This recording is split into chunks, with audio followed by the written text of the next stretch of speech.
Hi everybody, welcome back. We are ready for the second half of the first unit. You'll remember most of the first half centered around finding x-intercepts. The second half we're going to transfer into finding some zeros of functions. Before we can do that, we need to talk about 2.5, which is complex numbers.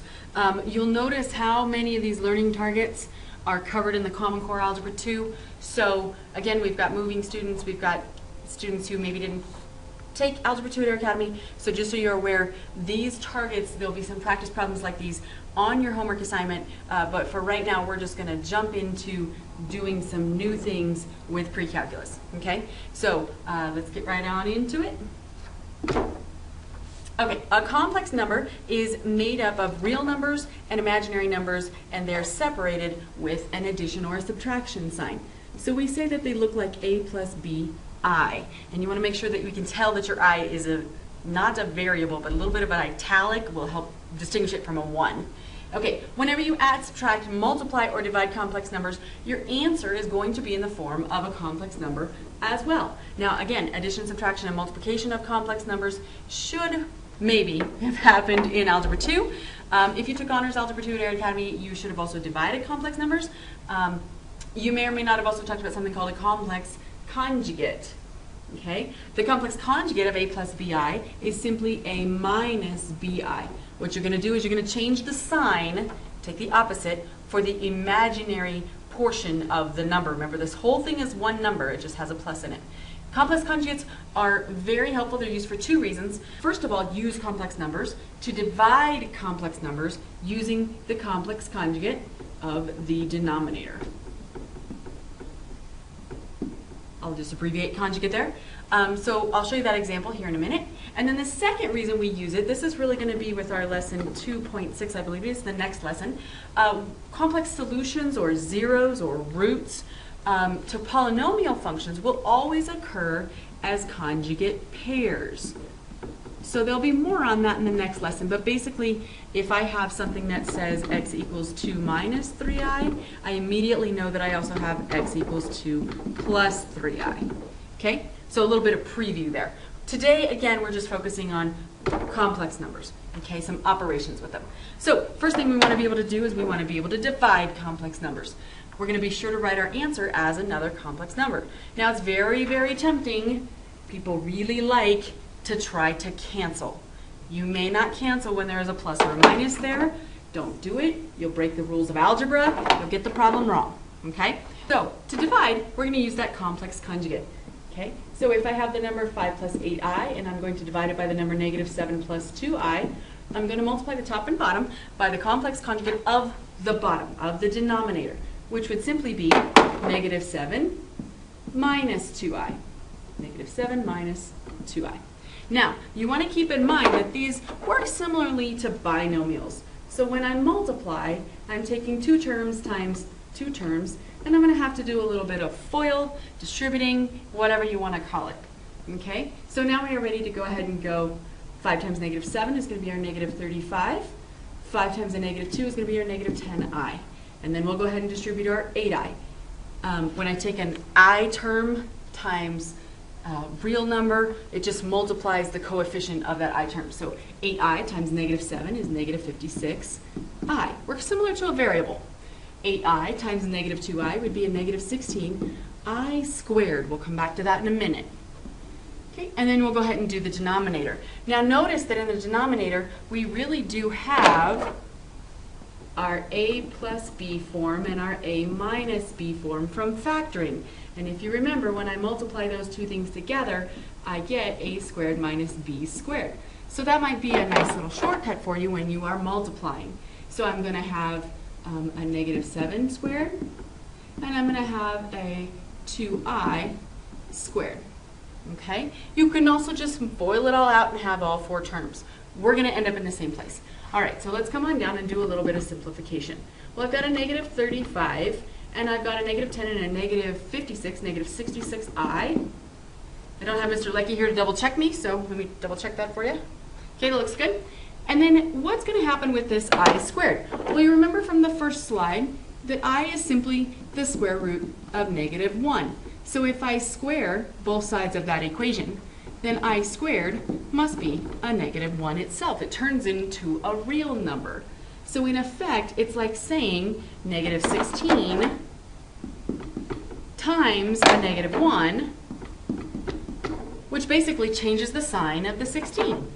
Okay, let's go ahead and do the denominator. We got a negative 7 squared, which is a 49, and a 2i squared, which is going to give us a 2i times a 2i, or 4i squared. Again, right here, we can replace an I squared with a negative 1, and when I take a negative 4 times a negative 1, the sign of the 4 will change. Okay, so in the denominator, we're going to have 49 plus 4. In the numerator, we're going to have negative 35 minus 66i plus 16. Now notice I still have some more real numbers that can be combined. Okay, so we've got a negative 35 and a 16. I'm going to cheat because it's Friday. That's a negative 19 minus 66i. And then a 49 and 4 is a 53. Much better. Okay? However, it's not quite an a plus bi form. A plus bi says I need to have a real number. Oops. Try that again. I need to have a real number, and I'm going to use the real number negative 19 53rds plus or minus a real number times I. Now I am in a plus bi form. Okay, division is one option. We can also go from zeros back to polynomial functions. And we can do this with when the zeros are real numbers. We can do it when the zeros are i's. So let's say we start off when we said that x minus 3i is a 0. Well, according to bullet number 2 that we said, I could do the wrong thing here. Somewhere. There it is.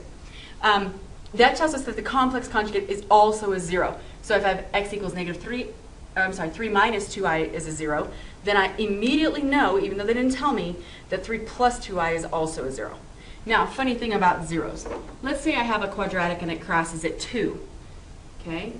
So if I have a quadratic, it crosses at 0 and 2, then I know that 0 is a 0, and I know that 2 is a 0. And if x equals 2 is a 0, then I know that x minus 2 is called a factor.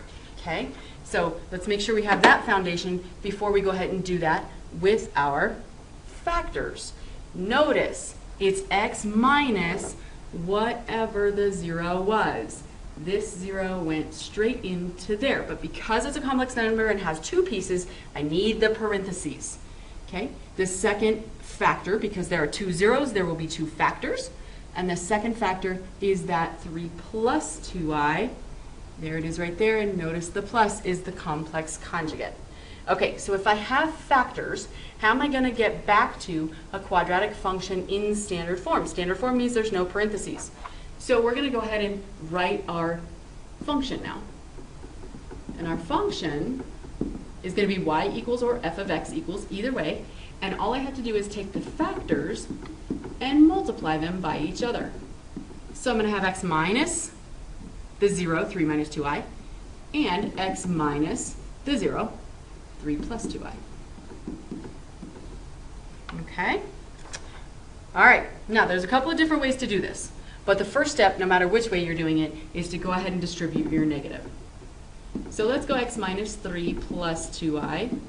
And you're like, Ms. Cofield, can I just skip this step? Don't skip it, because you'll mess things up. And you'll have signs wrong. So just trust me, write both of those steps. Okay, so now at this point I have basically a trinomial times a trinomial, and I can multiply that out. I can use a box. I can do it similar to FOIL, where I distribute the x and then I distribute the negative 3 and I distribute the 2i. But I can also, since we're in pre-calculus, let's look for a deeper pattern. I can also recognize that x plus 3 occurs in both brackets. And if I think of x plus 3 as an a term, then notice I have a 2i as a b term, and I end up with, there's the difference of squares again. I have a plus b times a minus b. Well, I know the answer to that. The answer to that is the first thing squared minus the second thing squared, but the second thing is 2i. Okay? Now, if that pattern doesn't ring a bell and you have no idea what I just did, you're going to take the blue stuff and go ahead and FOIL it all out. But that pattern might save you a little bit of time. Okay, so now, I can go ahead and square out my x minus 3 squared. That means I have 2 of them. And that means I have a 2i times a 2i. And we are ready to do some FOIL now. So I'm going to have an x squared minus a 6x plus a 9, watch your signs, and a minus a 4i squared. But wait a minute. A little bit ago on the last slide, we said that I squared was really equivalent to a negative 1. So if I take this and I get rid of my I squared and I times by a negative 1, then it changes this last number to a plus 4. Which means I have x squared minus 6x plus 9 plus 4. But wait, there are 2 real numbers right there. So now my function becomes y equals x squared minus 6x plus 13. If I were to take these zeros that we started with and one at a time plug them in for the x's and solve, the y value I should get after some algebra would be 0. Okay? And there's my function. Now another great way to double check this function, graph it on your graphing calculator. You should not see any x-intercepts because they are imaginary. They are complex numbers. Okay? All right. Next idea. We can also use a complex plane to visualize the location of a complex number. Notice that in this plane we have our real axis on the x, we have our imaginary axis on the y. So if I had the complex number w equals negative 3 plus 2i, that simply means that the real number is negative 3 units. The complex number, the imaginary portion, is positive 2. And so I would go left 3 and up 2. And if I've labeled this correctly, then I'm in the complex plane. Okay, why is this necessary? Well, it helps us do the next question. Absolute value, we've talked quite a bit about absolute value, and it's simply the distance from 0. Well, this can happen on a coordinate plane as well. The distance to 0 would be right there. Alrighty, so example 3, we're ready to find the absolute value of negative 3 plus 2i, which just basically means the distance of the third side in this right triangle. We can remember our Pythagorean theorem. Keep in mind this imaginary number is in the format a plus bi.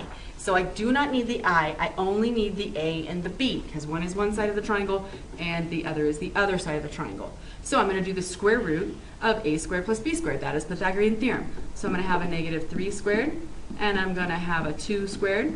Notice I don't need the i's anymore.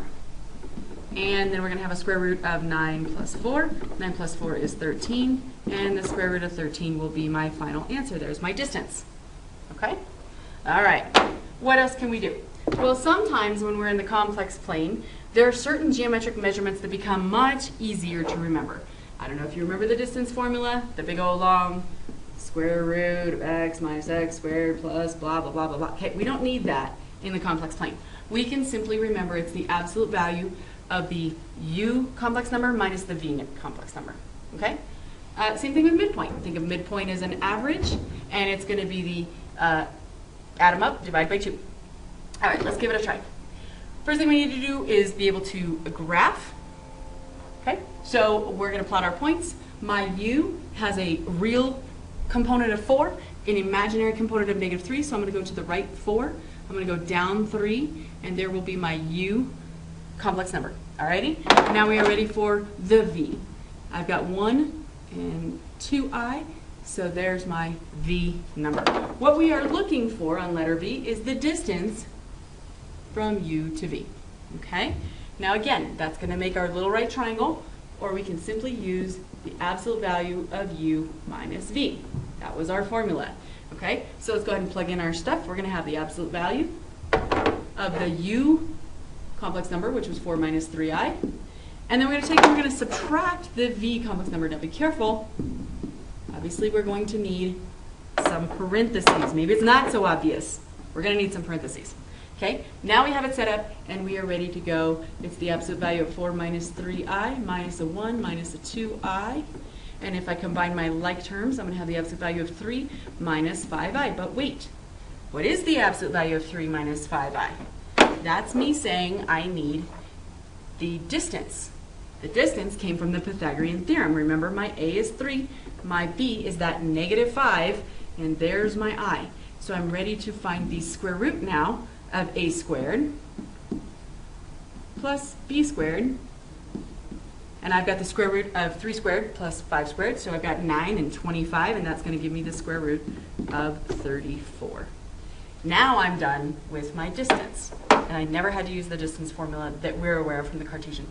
If I go ahead and do the midpoint now, I simply have to go u plus v divided by 2. Okay, the u complex number was 4 minus 3i, the v was 1 plus 2i, and all over 2. We're going to combine our like terms again. We're going to have 5 minus I over 2. Let me just double check that.